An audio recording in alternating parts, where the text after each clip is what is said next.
All right. So we were talking about MTU, maximum transmission unit. So and the default is typically what? Anyone remember? 1,500. 1,500. And who tells you what it should be? Tommy, do you remember? Your ISP. ISP, yep. So if Comcast is saying set it to 1,500 or 1,800 and 2,100, and at your home network, you've set it to 9,000, you guys said that you're going to have issues. What was it again, Sebastian? What'd you say? Issues sending enough packets. But I'm sending 9,000. They're expecting 1,500. Oh, it's going to be slow, slow processor. It's going to be slow. Yep. And what'd you say, Edward? Creates more traffic. Back and forth, inefficient. Yes. The reason that is if I have 9,000 bits of information and they're only expecting 1,500, they're going to read the first 1,500. And then they're going to basically realize, oh, there's more information? Okay, we need to send information back to the router and say, listen, we need you to send bits 1,501 to actually be 0 to 1499, I think. And then 1,500 to 2999, all the way to 9,000 till the information has been totally passed. So instead of sending, if I have 9,000 bits of information and I send it, instead of sending 1,500 bits per time for 6 times, I send 9,000 and then I get a response back, and then I have to send 6,500, get a response back, and then I have to send, right, you guys see what it's like? It kind of, you're overfeeding the pipe, so you have to cut, you can only take so much, then you have to resend what's left. Make sense? Mm-hmm. Okay. Status connected, disconnected, that's about it. So routing, this is the routing table, and I won't spend too much time on here because this is where your activity is. But I have a bunch of I have all of my routes. I have my static routes created. I have the ones that are currently connected to something. I have my RIP routes. What does RIP stand for? Rest in peace routes, yes. Who remembers what RIP and OSPF stand for? First person to shout them out. Open shortest path first. There you go. Don't let him steal it. You said 75% of it. Say full 100. Don't let him get 25% of the credit. Take that, Jared. You remember Same group. Oh yeah. And everyone remember RIP? Yeah, it was. RIP we did together as a class. Yeah, Jared. Because I wasn't paying attention. Yeah, geez, Jared. Never paid attention. Stands for Routing Information Protocol. There you go. Very simple. I didn't set any of those up because I don't have time. So I have static ones. We're going to skip that for now. Security. So these are my firewalls, my firewall rules. First one, this is my, so what you do is you just add rule set and you set up a edit rule set. Configuration. So this is, I would drop, so the way this works is I tell it what type of rule it's going to be, and then I tell it what to apply it to. Is it going to apply to IP addresses? Is it going to apply to ports? Is it going to apply to network device names? Right? Those are the 3 options that this router has. Does that make sense? I tell it what you're going to do, and then I tell it what you're going to do it to. So if I'm just going to do this to one item, I go to rules and I go to add new rule, advanced source, hang on. And I'd go in here and this is where I would do it. I would do the IP address, I could do the port, I could do the MAC address, or I could even go into here and say, I've already made a group of things that I don't want to have to do this multiple times. I'm going to make a group and then I'm going to apply this to it. I have an address group, which is just a bunch of IP addresses. I have a network group. I didn't create one. And I have a port group. Make sense? So I create a rule or a policy, and then I apply it to a group.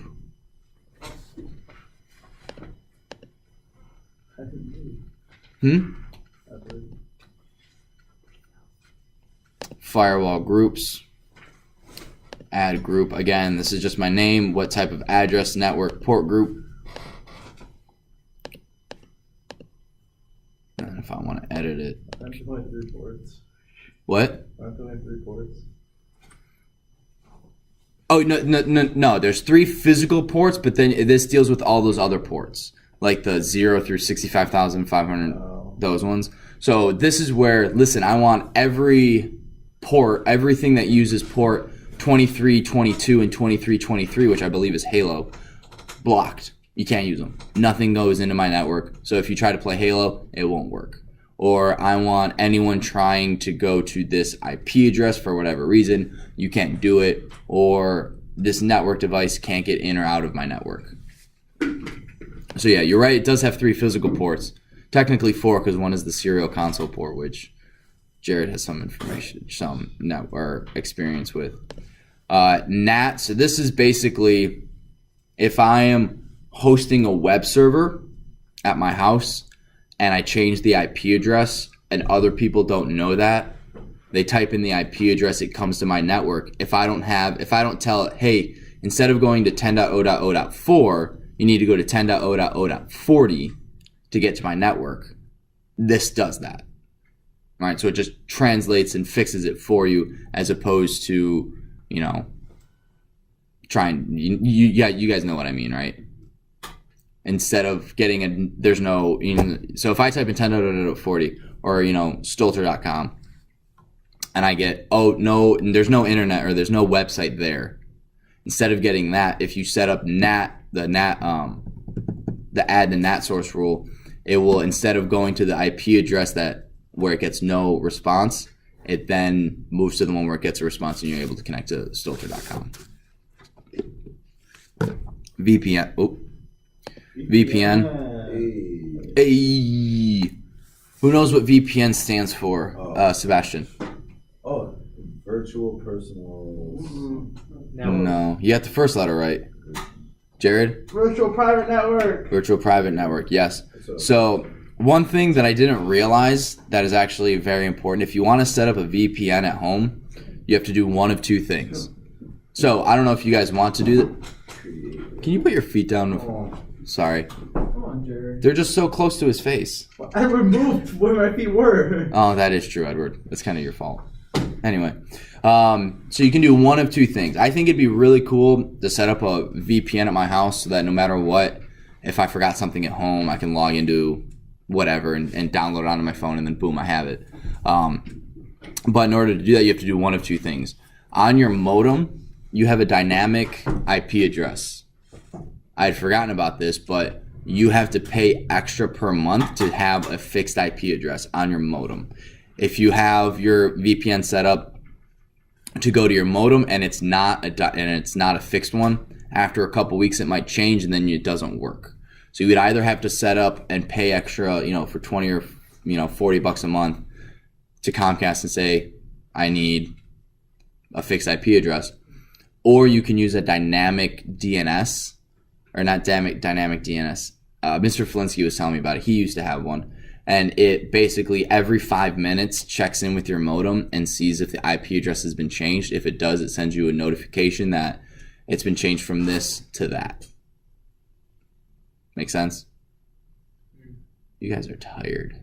No. I don't even see Jared's face. Sebastian's yawning. Sam is dozing in the back. Christoph's curled up in a coat. It is a little chilly in here. Edward and Tommy. We're the best students. You know what, Jared? No, let's. We the best music. I'll go see what's Tommy. We'll sit with Tommy. Good. Okay. Oh, I like that. All right, let me get through a little bit more, and then we'll do something physical. Jumping jacks or something. No, we're not gonna do that. See, you can do as many. Who can do the most push-ups in a minute or whatever. Something to wake us up. So sore. Anyway, so VPNs, what you do is you set it up, and you'd have to pay for that fixed IP address. Now, has anyone ever set up a VPN at their house? Oh yeah. My phone. No. That's What's the difference from like setting up a VPN and then joining a VPN? so a VPN is on your phone. You log into an app or you go to a website, and then it, as far as I understand it, so you log in, All your traffic goes. and then so you basically log into a tunnel in the internet, a tunnel that then connects you to wherever you want to go. It's encrypted, so no one can read it. Whereas the VPN that I'm talking about is anywhere in the world. I type in an address, right? Similar to YouTube. On my phone, I type in youtube.com. I would type in 192.168.49.88, and that would take me to that would use the same tunneling to get to my home network. So it's really not protecting you. No, it is. Which one? How, The first or the is it second? giving you a new IP? Is what giving you a new IP? VPN. Like the one that you make yourself. No, you're just going back to your home network. No. But then you have to log in. Gotcha. Like it's like in order to access it, you have to log in. But then there's also the odds of who's going to find out your IP address. Yeah. Right? If it's 42.98.192.88, it's not YouTube. It's not broadcast anywhere. It's not publicly known. You would have to do it. The only people who would ever know would be you. You created it, and two, I'm sure someone at Comcast could figure it out because they're the one that's doling out IP addresses, or you pay for it. So if you're paying for a fixed IP address, well, then someone could deduce like, okay, they don't want an IP address to change, so they're probably doing a VPN or something like that. But for them to display that information or to like sell it or whatever is probably highly illegal. So you're pretty safe. It's just VPNs also allow you to get through filtering, which is why they're not allowed on the school network, because so a VPN, it's all encrypted, and the computer and our filter can't really read encrypted information because it's encrypted. Yeah. Which is why we can't block certain YouTube videos. It's either all of YouTube or none of YouTube, or the restricted mode that YouTube has. Yeah, but Turn then that on. you have to do that to every single account. Turn that on. No, you can do it on the router level. Like at home, there are certain, like, so my router, I can log in and I can go, maybe not my specific router, but you can tell it, listen, only do safe search on Google, regardless of what the computer says, and only do restricted mode for YouTube, regardless of what the user You has. do that from the router? Mm-hmm. Yeah, it's pretty easy. You just buy something, hook it up, and, Well, I safe know- search. I know you can do that on the computer. Yeah, you can do it from the router level. So you can do it for your home network, which is why families tend to do that. Because even though YouTube is, they have guidelines for certain things, you can still find, depending on how you're raised and depending on what you believe, inappropriate material on YouTube. So even with restricted mode, parents can find stuff they find inappropriate, clips from R-rated movies and things like that. So, all right, what's in services? So this is where you set up your DHCP server, your DNS. DNS is actually, this is really cool. So YouTube is obviously a very popular DNS, but if you have one where, like Stolter.com, if that, or you're hosting it, or it's a really kind of vague website, you can cache that information. So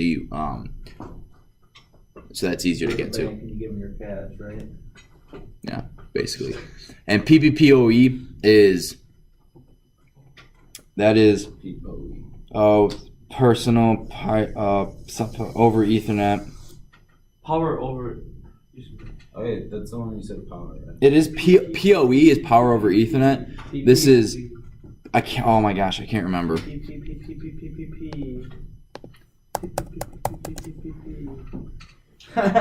It's because I'm connected. See, this is what I'm telling you. I can't be logged into both the router and surf the internet. So, unlock the phone.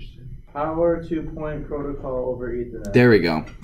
So, what that means is, Point to point, right? you guys have, so in the country, right? You guys have rural DSL or dial-up, right? It's all over phone cables.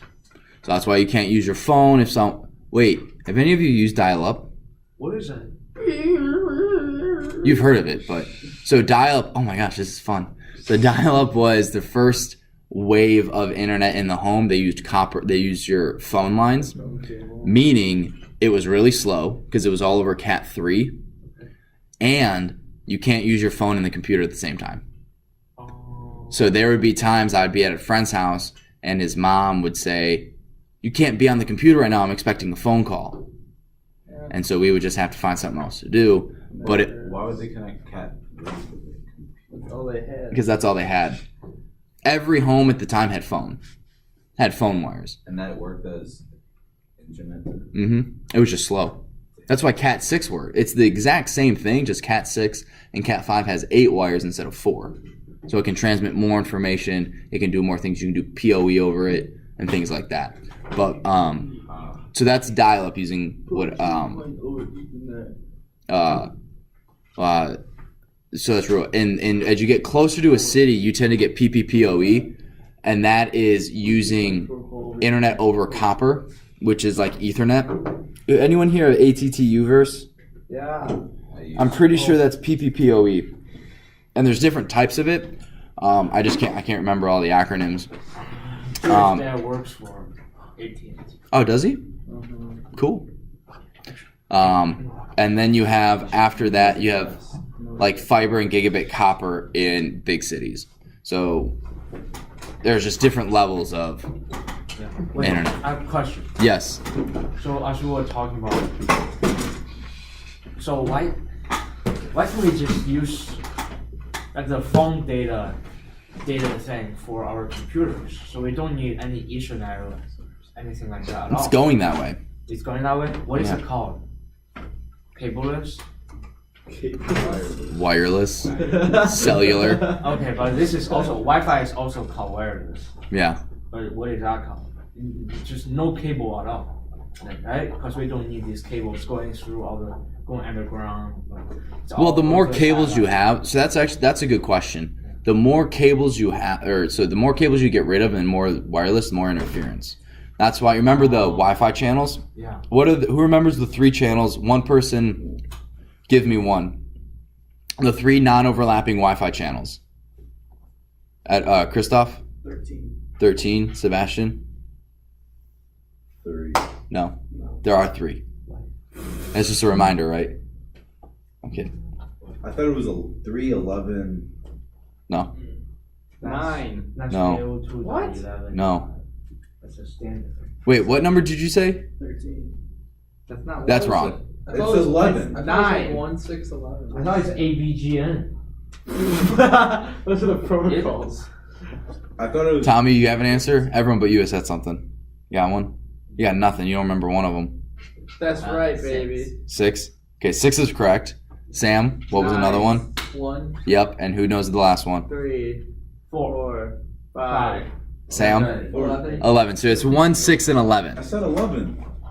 So I know. I screwed. He said 13, and I said yes. Just. I was like, wait, what? that What was, are these? that was 1, 6, 11? 1, 6, 11. So those are non-overlapping. If everything was wireless, you're gonna have overlapping and interfering signals, which is bad because then you get less transmission or worse transmission. Cable is always going to be faster.